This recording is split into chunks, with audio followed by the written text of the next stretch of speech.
And we are live. Thank you, everyone who's joining us today. This is Desert Live with Ellie Pritts, and I'm Gabachia, your host for today.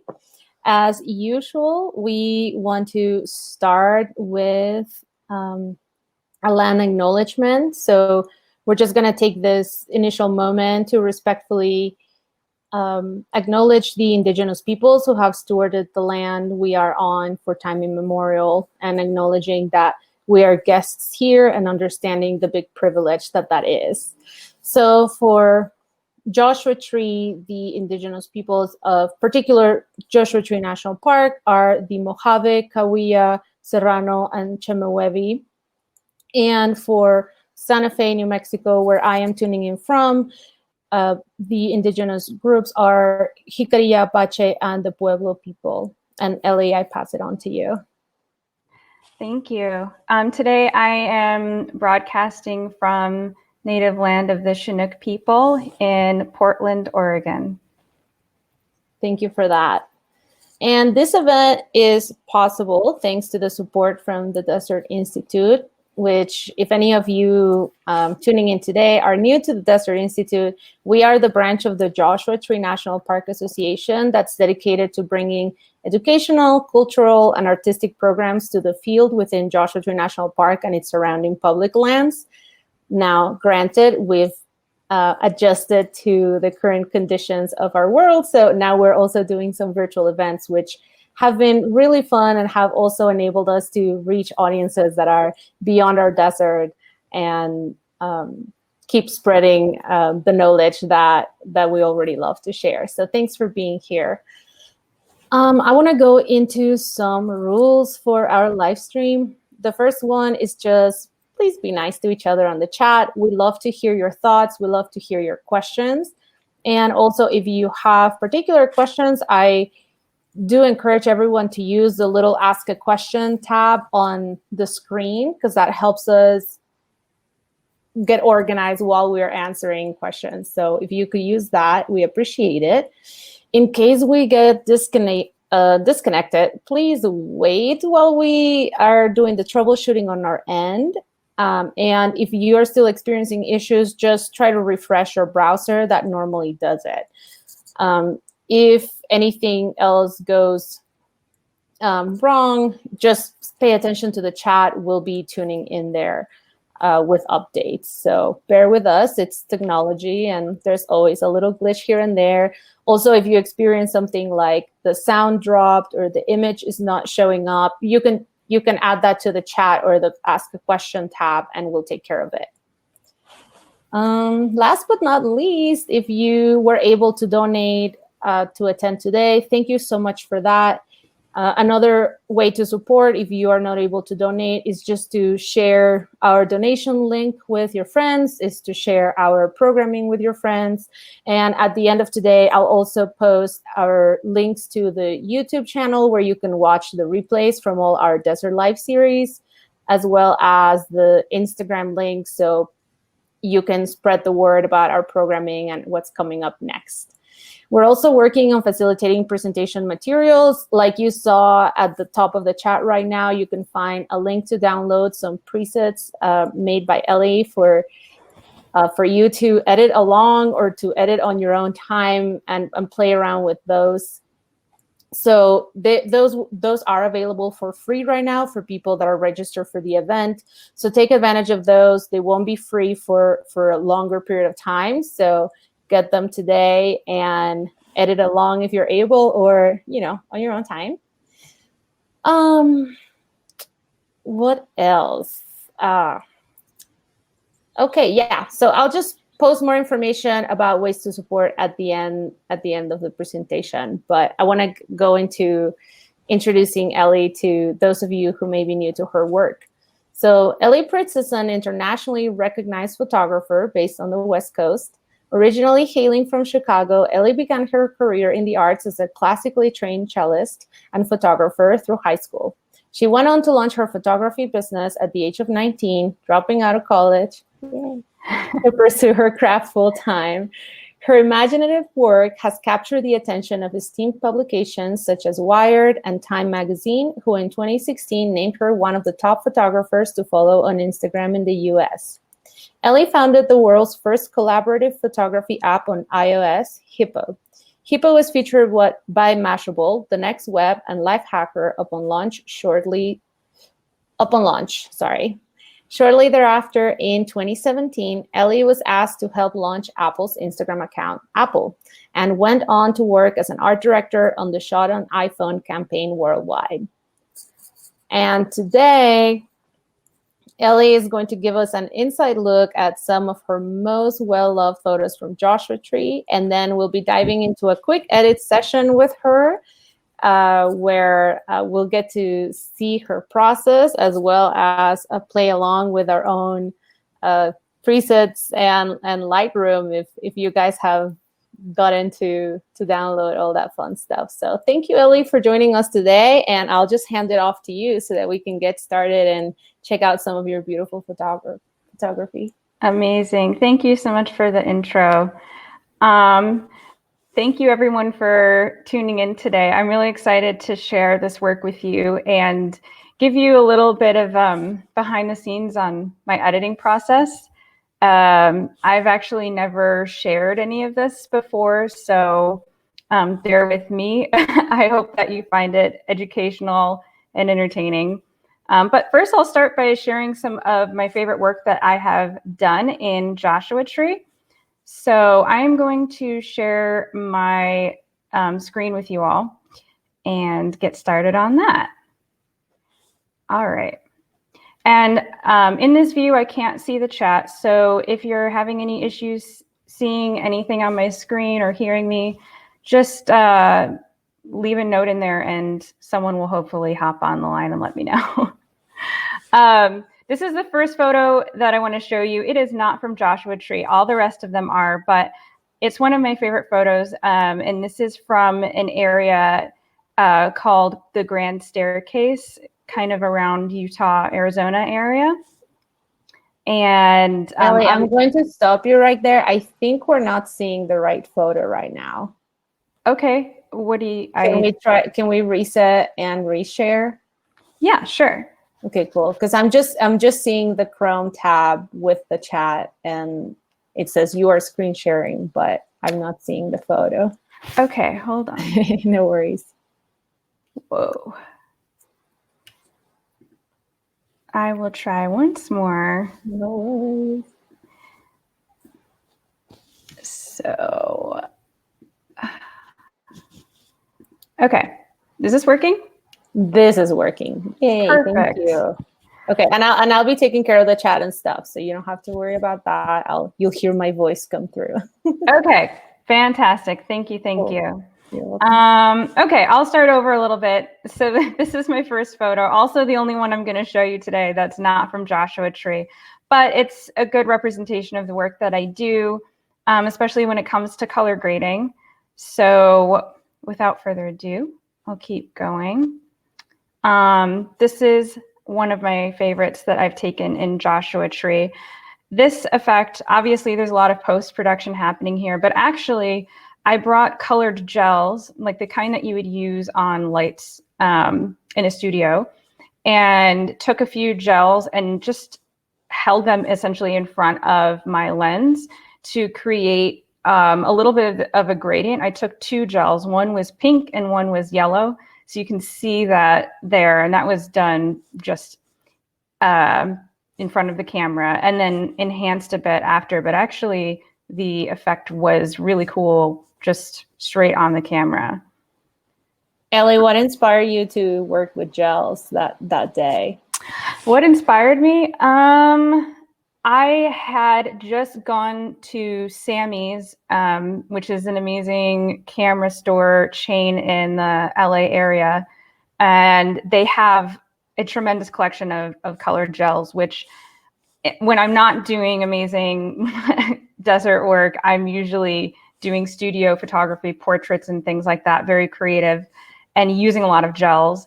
And I had just gotten a bunch of new gels and I was very excited about them. And I decided to bring them with me on a hike. And experimented, and this is what I came out with. I mean, I have a lot others that are really cool, but it was just to experiment. Nice. Yeah. It's wonderful. Thank you. This is a photo from one of the last times that I got to visit the park. Just, you know, kind of your typical terrain, but also my favorite color palette of all things purple and pink. This one I edited especially recently when I was going through the process of making presets for you all. Actually, it was my first time doing that. I only just started even using presets by creating some of my own while I'm editing to help speed up my workflow. And this is one of the presets that I will be sharing with you. Another one of my early, I think this is actually one of the first photos I ever took in the park. So you can kind of see the beginning of a style that I think I'm more well known for now, but it's more toned down. I still really like it. And then this is a more recent, I think kind of similar style, but I guess more fleshed out. One of my favorite things in the park, aside from the trees, is also the kind of mountain range and boulder formations that you'll see around the park. And it really helps add a sense of perspective and dimension, which I really, really like. So in this photo, in the background, there's several layers of mountains that are all different shades of pink. That is one of my favorite things about this. This image is from an area outside of Joshua Tree where there are still Joshua trees, and it's actually part of a special project that I did. It is not a real fire. This was a project that I did to raise money for the Red Cross Wildfire Relief Fund, where I took images and then digitally manipulated them in this way. And this actually was taken right outside the area where the Cal Earth Institute is. If you're unfamiliar, I would definitely recommend checking it out when they're open again. I'm not sure when that will be, but definitely worth a visit. I also wanted to show you all some work that I've done on film in the park, because a lot of the post-processing that I'm doing to my images is directly related to effects and things that have happened when I'm shooting film. It's more so just to save time and money. I love shooting film, so I wanted to show you some. This is a picture that I took in the park on film. There is some digital manipulation here, but if you look, you'll see there's kind of some texture going on, some abnormal texture and streaking here. That's because this film was treated. So I took the roll and I soaked it in a concoction that I do not remember. I'm pretty bad at writing my film soup recipes down, but I really, really loved how it turned out. So I'll show you some more film. These are some other film photos that I've taken in the park. The one here on the left is another example of treated film that was soaked in a solution. And it creates these different chromatic effects and, I don't know, just kind of trippy looking effects that I really, really like. And then the other two here are shot on a really special film stock called Lomochrome Purple. Lomochrome Purple is a film that is trying to emulate a film stock that doesn't exist anymore called Kodak Aerochrome. It was a film stock that was made for infrared type photography, but the aesthetic of it is really cool. And one of the things I really like about this film stock is every time I've used it, on the same roll of film, you'll get images that are quite yellow, like the one on the top here, and this sort of purple wash, and it's very random. Here are some more examples. The two photos on the left here were both taken with the same film, and that's from the same roll of film that Kodak, or sorry, not Kodak, but it's Lomochrome by Lomography. And the image on the left is a double exposure that I did with a little Holga camera that I really, really like. It's actually my favorite. And I also wanted to share with you all one of my favorite projects, kind of larger scale projects that I've done around the park. Some of this was in the park and some of this was in areas near it. This project is called 2100 Life on Mars. It is a satirical photo essay that I did about the first person to live on Mars. And so I got an Airstream I rented and kind of did this whole concept of this person being alone on Mars and, I don't know, just goofing off, fixing their home, which, by the way, this was not called the Centauri Cruiser. I had to Photoshop that. And yeah, this is all just kind of in some of the rugged areas, sort of like you're going towards Pioneer Town. So in between the city of Joshua Tree and Pioneer Town, this is where this was shot. Yeah, this was a lot of fun. That is a like toy space blaster from a music video that I actually shot in a nearby area as well. And yeah, this is one of my favorites. The colors here are really nice. It was not easy. It took a lot of masking to make this happen so that the orange of the spacesuit was consistent with how it actually looked. Some of the images in this series, I wanted the spacesuit to stay orange, and some I just let it be crazy, like this one, for example. I really like how this turned out.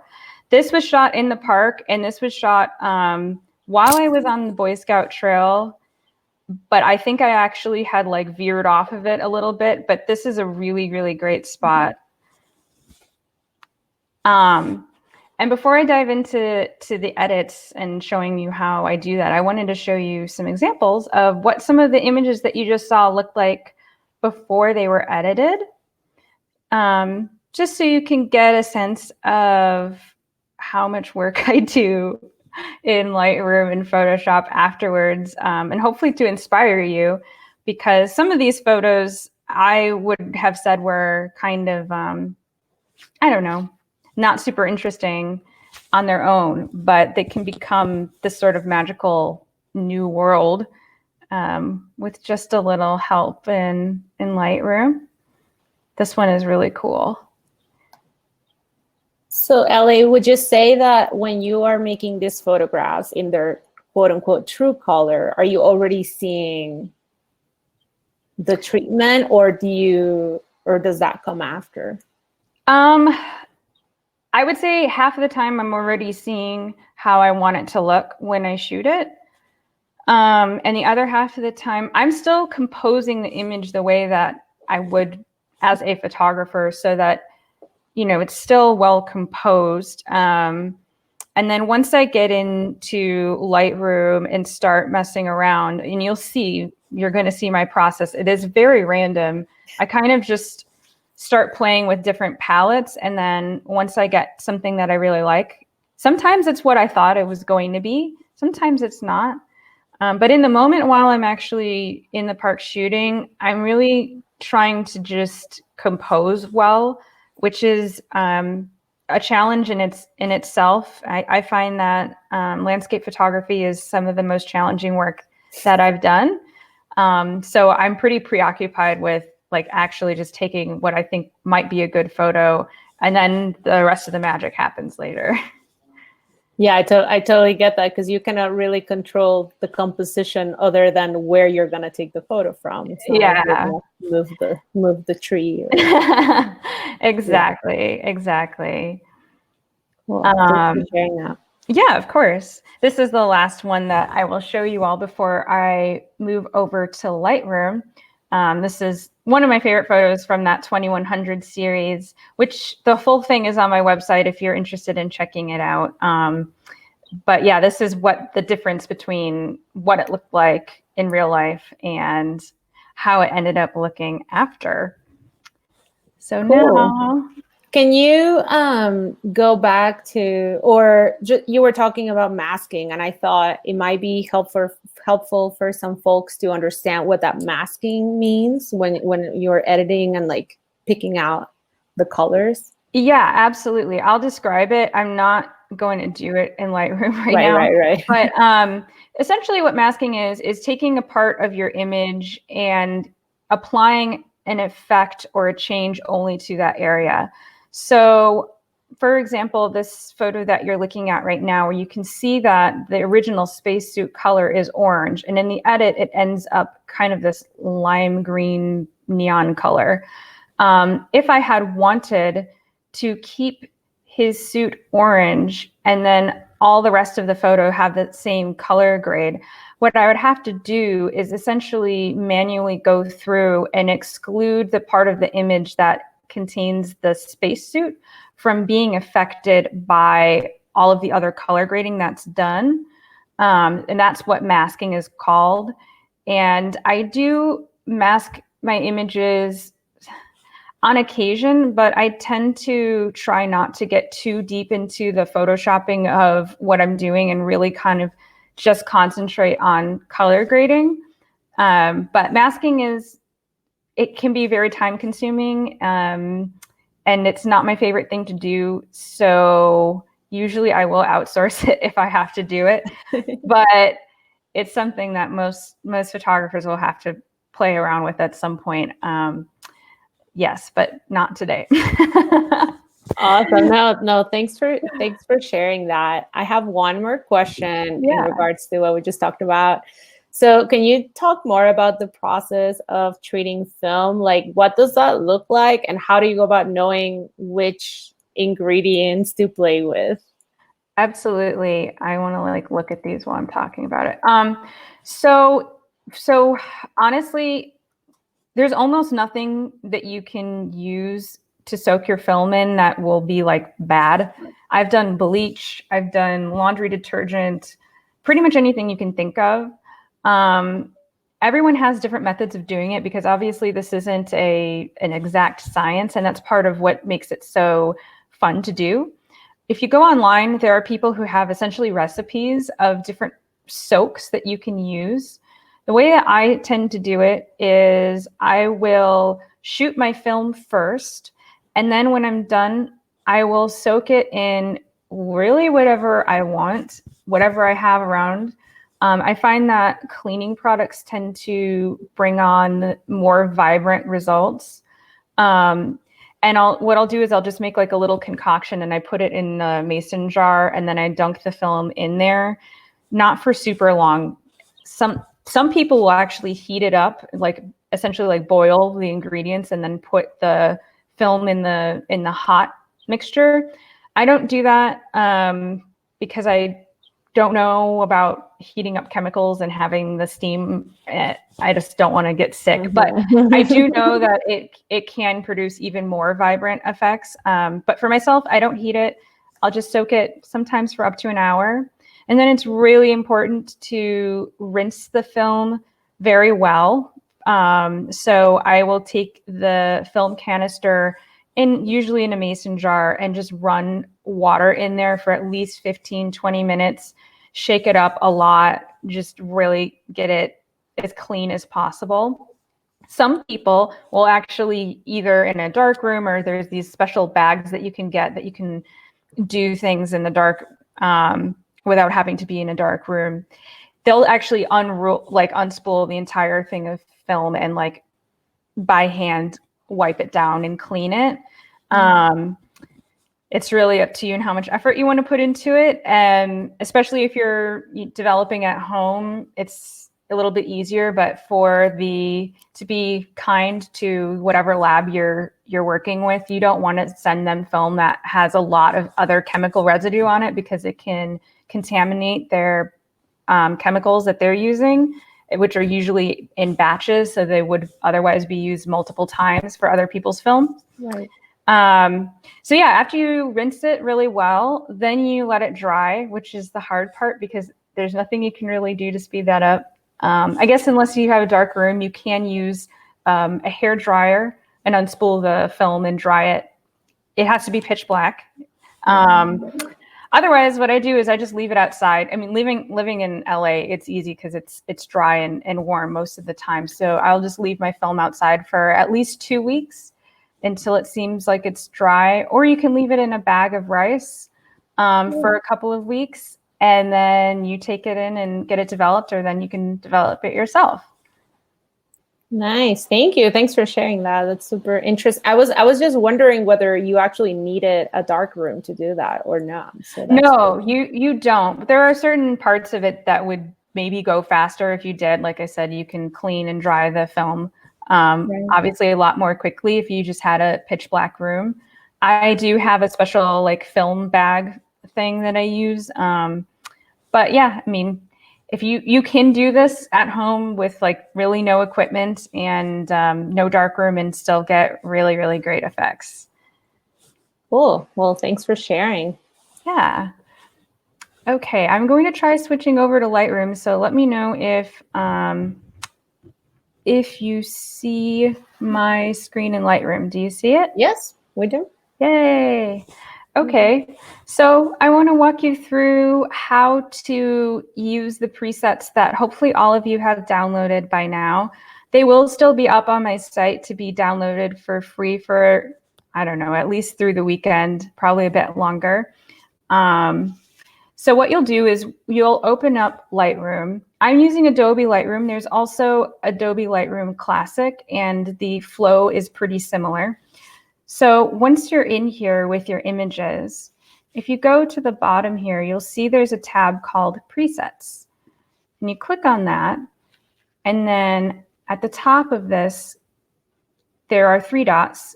And here is where you can create your own presets, manage the ones that you have, and import. So you will go to Import Presets, and here you will take all of the files in the folder that you downloaded from my website. So that'll be these 3 files as well as these 2 files. It's very important that all of them get added to Lightroom. And once they're done importing, you will see them here. And once they're in here, all you have to do is essentially hover over the presets to kind of see a preview of what it will look like on your image. And if you like it, then you can click it and it will stay, and then you can start editing from there. So one thing I want to say about presets in general, but in particular mine, they're not really designed to be like a filter where you just slap it on and it's going to look amazing right away. You will have to tweak it a bit, and I will show you how I do that. Also, I made these especially for you all to be used particularly on desert photography. So absolutely have fun trying to use this on other subject matter, but I will say that it definitely will change skin tone and might not look as cool on other types of photography. But if you do experiment with it, please share it with me because I'd love to see what you do. So I guess I'll just start with this image, and I'll start with the first preset, which is called JTNPA1. So right away, it's a bit dark. So I'm going to adjust the exposure. So this preset you can see is designed to be on a slightly brighter photo. I actually had the exposure underexposed. So I'm going to bring it up a little bit, right? There are other things to play around with here. I'm just going to show you some extreme examples just so you can get a sense of what all these tools do. So the contrast is boosted pretty high in this preset. You can change that, right? It will flatten the image pretty dramatically, but it's also interesting because it does affect the color as well. I want it to be as high as it can be for this one. Actually, I like it kind of underexposed, so I'm going to leave that. The shadows slider will, I think, obviously change the lightness and darkness of the shadowy areas of your photo. Same with whites, it'll change the highlights. Now in this preset, you'll see that the colors will change based on how bright or dark something is. So you could get really interesting effects, particularly in the sky with this preset. Down here is your curves, I guess, controller. So I'll start here. This is the general exposure curve. So it's already been edited in this preset, but you can change it. What this represents are the dark and light areas of the photo. And so the best way to learn how to use curves, in my opinion, is just to mess around with it. I'll show you how this will change things. So I'm over here. It goes from darkness from the left to lighter on the right. So anything that I do over here is going to predominantly affect the darker parts of the image. So you can see how that is changing the way the landscape looks in that way. Over here is where highlights are controlled. So you can see how me moving this curve up and down changes not only the brightness, but also in this preset, the colors up here. And you can add many points on this line. So you can get really crazy with it. I'm not going to go too crazy with this one. You can also do this same process for each color. So this is the same concept, but a little bit more complicated because it's the same in that all of your darker areas of the image are going to be manipulated on this area and lighter will be over here, but we're also adding color. And they make it a little bit easier because they're actually showing you the colors that you're going to be manipulating here. And that's going to be red and this kind of green. So opposite on the color wheel. To show you kind of how that affects things, I'll just kind of start manipulating this. So this also looks really cool. And this is essentially a lot of what my workflow is like, where I'll take some initial work, I'll save it as a preset, and then kind of come in and start manipulating it on my own and change it a little bit. Yeah, you can do this for all the other colors, by the way. I'll just kind of show you what that looks like. I will be editing a photo from scratch too, so I can really dive into using curves. I tend not to use a lot of these tools once a preset has been applied. The reason why is because the way that this works, and if you are a Lightroom genius, I am not. I use it a lot, but I don't claim to be a super expert. If you are an expert and you know how to work around this, please let me know. But one of the things that happens when you apply these presets is it completely changes the colors of the image, and the tools that Lightroom has to control different colors in the image are actually referring to the original photo, not the edit. So for example, all of this part of the image is blue. So you might think that when you go here to manipulate what shade of blue that is, it's going to change it. But you'll see it's not. It's changing the sky. And the reason why it's changing the sky is because in the original image, the sky is blue. So for that reason, I don't really use these tools a lot once a preset has been applied. If I'm going to do further color grading to an image after it's at this point, what I'll have to do is save the image and bring it back in and start editing it from its color graded state, if that makes sense. And hopefully this is making sense because I really have never done this for other people before. You're doing great. It's all making sense over here. Okay, cool. I'm just going to show you a preview of a few other of these presets. Choose an image let's choose a really backlit image so I can show you the difference between how this will affect things. So this image is kind of meh, but it's really cool to see how, so this edit right here that we did, where did it go? Well, the edit that I just did was using that first preset that looks kind of like, wow, I'm having issues here. It looks kind of like this on a more evenly exposed photo. You can take that same preset and apply it here and you'll see it's completely different. It's honestly not that great, but that's why I made some other presets for you that are better suited for different types of exposures. So this one is a great example. This second preset that's in the pack, it looks really good on well-exposed photos as well. Just take a look here.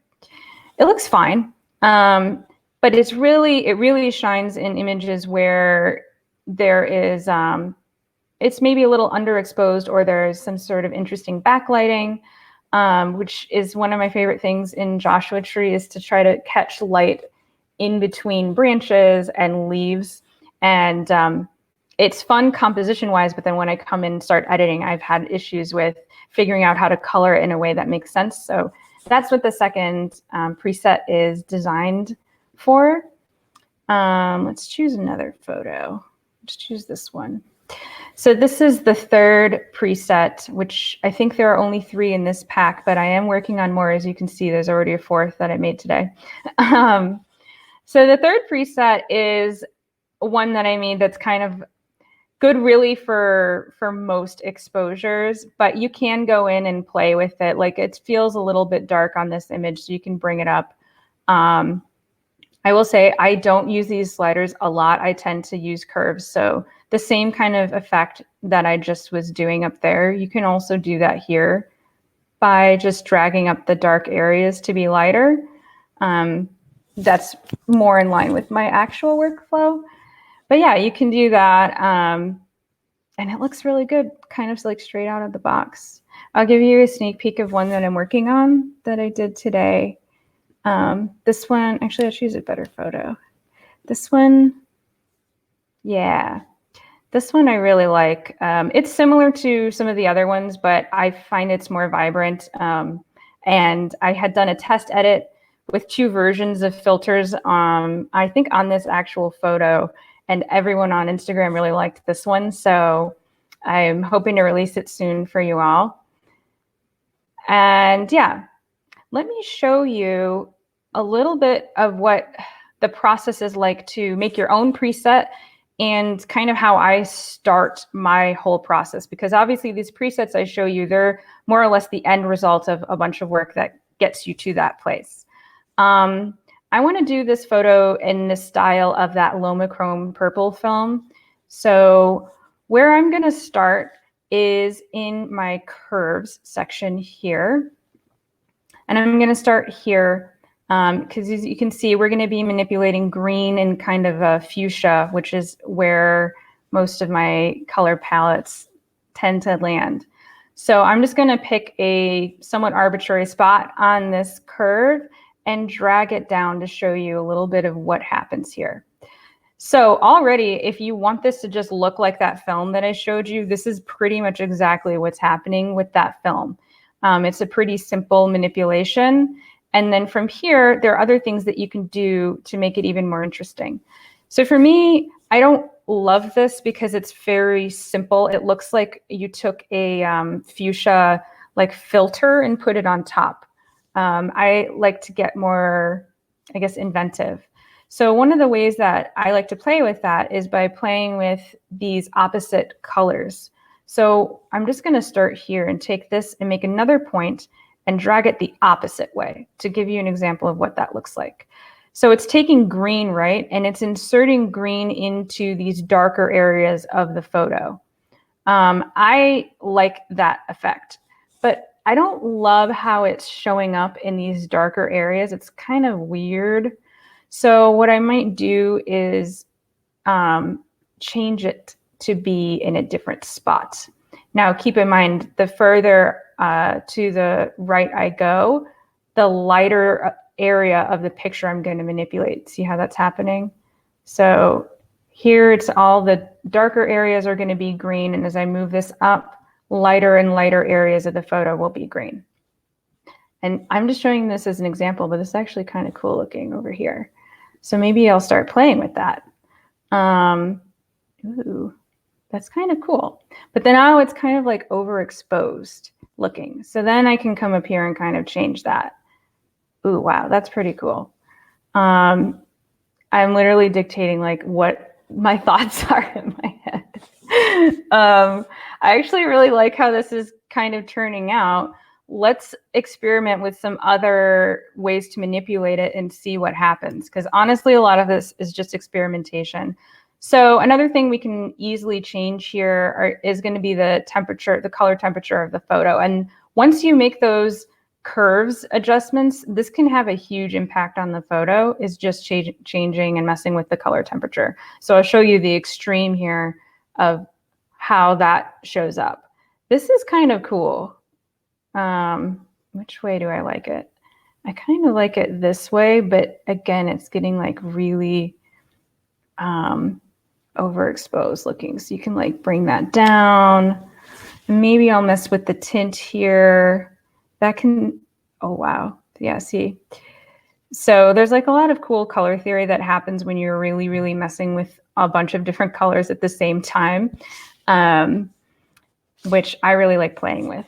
So again, like I said, I don't use these too much, but I will show you, since we're dealing with landscapes, it's safe to say that most of the time the sky will be blue. So you at least can have some control over the skies here by going into blue, and you can change how bright it is. Now, because I've changed my levels and made it so that, I'll show you here. I've made it so that the highlights have this kind of big fuchsia pop. When I go into here, knowing that the sky is where the highlights will likely be because it's the sky and it's blue, I can change the luminance of the sky here and get even more of that fuchsia kind of purple color to pop. I can also change the hue, which will really just be changing the hue of kind of what shade of fuchsia purple it is and how much it shows up. But you can get some really cool gradients like this. Like I'm liking it right about there.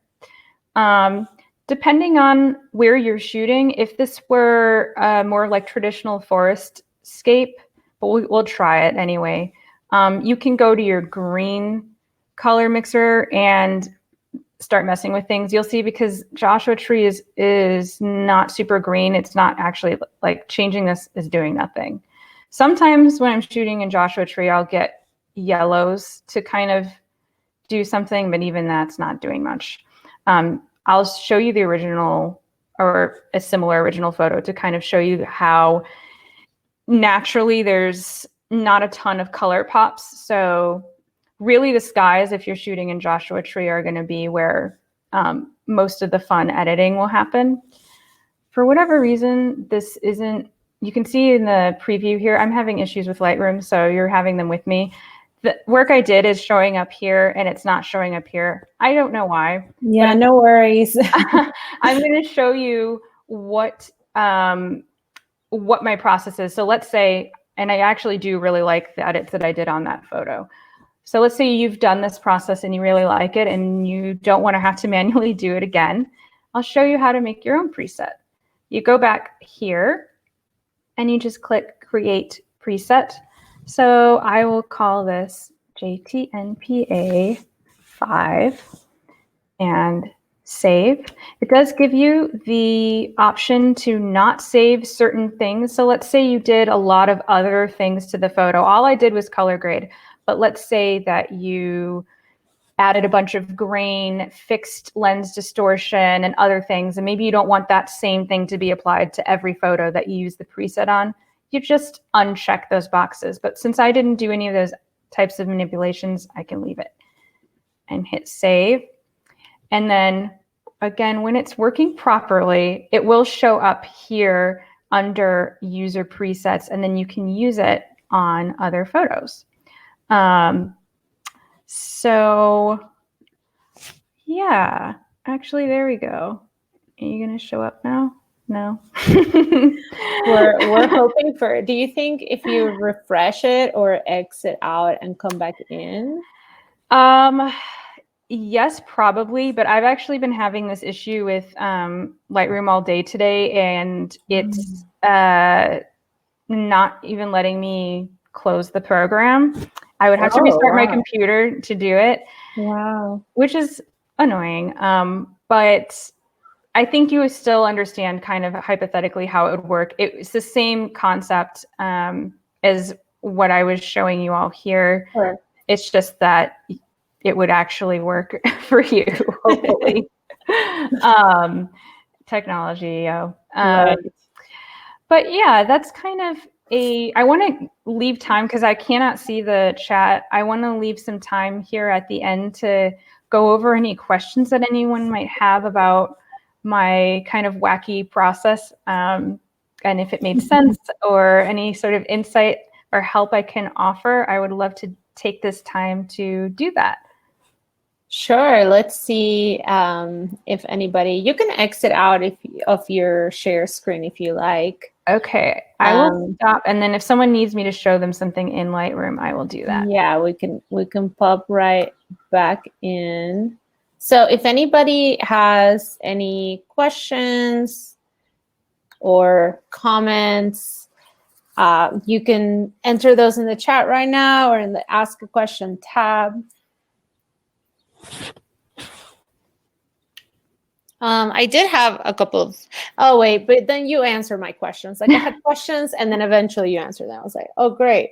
Because I was like, I want to see also how you edit without the presets, but then you obviously that, which is super fun. And I use Lightroom a bunch, but I don't do crazy color treatments like the ones that you do. And not that I'm not saying crazy like it's a bad thing. Like it's a really crazy thing that you do. So yeah, I normally use more of the color mixing area, which makes sense. And now I'm starting to see how the curve plays out if I were to do some, which I will. I'm inspired. I'm gonna go. Oh, good. Yeah. Later today, play around. I've done it a very, very long time ago, and I'll share with you later. I have one photo but I think that I put out the contrast so much that the Joshua tree looks like a cutout, just flat. It lost all the detail, but you can see it against the sky. So the sky's super bright pink, but then the trees look kind of like just flat. They have no depth if you had the backlight and like the silhouette. I would love to see that. Yeah, I'll send it to you. That was my crazy. So I remember I posted it and somebody was like, "Is this real?" I'm like, "Well, surreal." It comes from a real photo. Cool. So I don't see any questions come up. I hope that we are not having difficulties with the chat because that would be devastating. I hope that means that what I did made actual sense. I mean, it actually made a lot of sense. I think it was very clear, and other than Lightroom not cooperating. Yep, which will happen. Yeah. So you're using just Lightroom, which is not the web version. So I am using predominantly Lightroom, Creative Cloud Lightroom. I also use Lightroom Classic when I'm having issues with Lightroom like I was having today. I find that Lightroom Classic I've never had an issue. But the tools in the new Adobe Lightroom are better, or I just like the way that it's designed better, but I will end up using both. I used to use only Photoshop for everything, but Lightroom just really, really speeds up my workflow. So that's been my predominant thing that I use. Okay, awesome. Someone asked if you can do a double exposure with the digital camera. You can. It depends on what kind of camera you have. But yes, you can. It is absolutely possible to do that. Nice. Thanks, Josh.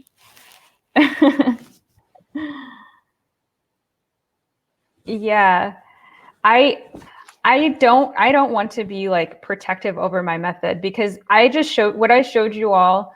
It is super simple, but when you go and you try to do it, you are going to, whether you realize it or not, your own personal creative vision and style and flair is going to come out.